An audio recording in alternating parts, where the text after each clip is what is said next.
আমি একটা আপনাদের বাড়ির যার বাড়ির যে সমস্যা আছে সেই সমস্যার জন্য আমার কাছে অনেক দূর থেকে চলে আসেন। তো যাই হোক আমি সেই ব্যবস্থা করি। হ্যাঁ, আপনার কি হয়েছে?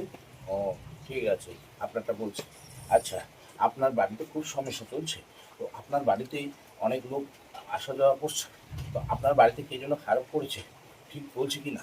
হ্যাঁ, আপনার বাড়িতে অনেক কিছু রয়েছে, সেগুলো বের করতে হবে।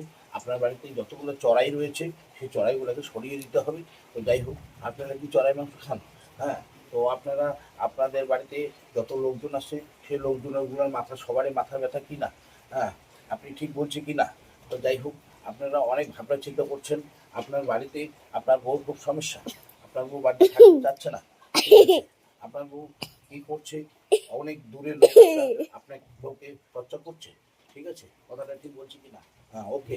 আপনি যাবেন যেখানে হোক, আপনি সকালবেলা উঠে পায়খানা যাবেন, ঠিক আছে? সে পায়খানা থেকে এসে আপনি জল নিতে পারছেন না, আপনার কোমরে ব্যথা হচ্ছে, আপনার কথাটা ঠিক বলছি কি না?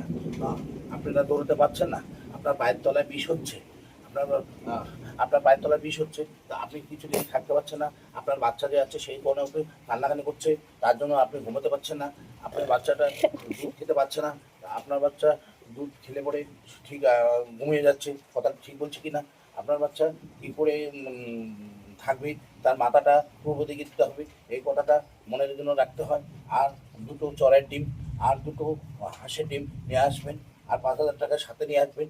আপনার যা সমস্যা আছে সব মিলিয়ে দেবো। আর আমি কথাগুলো ঠিক বলছি কি না, আপনি কথাটা ভাইবে দেখবেন। আমি যত কিছুই বলি একটাও সত্য কথা বলি, একটাও মিথ্যা কথা বলি না, সত্যি। নমস্কার, তার আগামীকাল আসবেন। ওকে।